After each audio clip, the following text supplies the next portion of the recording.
know, later this week, the President of the United States will be having a one-to-one meeting with our current British Prime Minister, the Right Honourable Sir Keir Starmer. I kid you not. And where it gets interesting about this is the fact that obviously Keir Starmer is incredibly nervous to now meet with Donald Trump. That's all because of the battle going on regarding the Ukraine war. And there's both sides to that, aren't there? I mean, over here in the United Kingdom, as people struggle literally with the cost of living crisis, every 2 minutes the president of Ukraine, Zelensky, pops over and seemingly the ATM machine is open, ready and willing to give him billions of pounds. In fact, Sir Keir has already said that we'll support them forever. Whichever side of the fence you sit on, it's very difficult. The other side of it is, of course, President Trump basically is saying, well, we want to see where our money's gone. A lot of people support him on that. Now, let's not forget also that Zelensky, at the very height of the first start of the period of the war, he and his wife decided to pose for a glamorous photo shoot for Vogue magazine. Crass in itself. There are rumours, of course, that behind the scenes he's a billionaire, as ever we have to say allegedly. And while over here, I have to tell you, while visiting Downing Street and other areas of London, he seemingly had very expensive food tastes.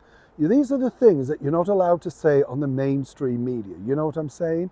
And so when you think about it, the poor people that are giving their lives on the front line to protect their country, what you have to remember behind the scenes, some people are doing incredibly well out of it. I'll just leave that there at this point. But according to a very well-placed source, the thing that Donald Trump is really upset about Keir Starmer is it's not necessarily all about the negativity of the Deputy Prime Minister attacking him live on air, or indeed the fact that Keir Starmer wanted to send 100 MPs from Labour to try and deflect away from Mr. Trump's win. No, as you know, President Trump reinstated, for many people over here, a wonderful gesture back into the White House, the bust of course, the former British Prime Minister, Sir Winston Churchill. Now, I know for a fact that Mr. Trump is a huge admirer of Churchill. We spoke about that between us, a wonderful sort of chat about what he knew about British history. And I'm thrilled about that, 100%.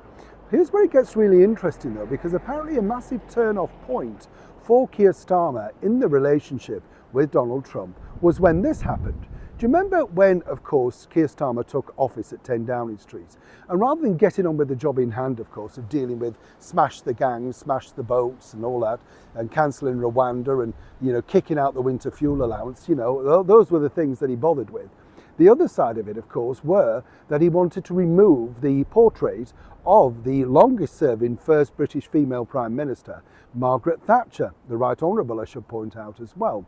Now, apparently this really upset not only certain members, I can tell you, of the British monarchy, because, they had a lot of respect for Mrs. Thatcher as a person, not in a political stance, I might point out. Hence the reason, in a very strange move at that time, Her Majesty the Queen attended the funeral of Margaret Thatcher.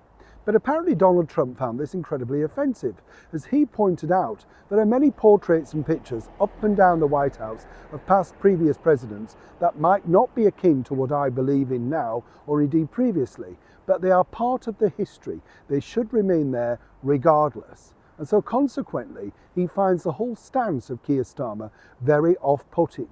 Now, as we know, Mr. Trump is not one of these people to mince his words, and as we know, Keir Starmer has shown nothing but weak leadership. The other side of the coin that's going to be fascinating now is how exactly does Mr. Trump align himself with the, as he's pointed out, lack of direction Keir. Either way, it's going to be a fascinating meeting this week. Will this see, in fact, the reintroduction of the portraits back in 10 Downing Street just to appease Donald Trump? Either way, it's a developing story. When I know more, you'll know more.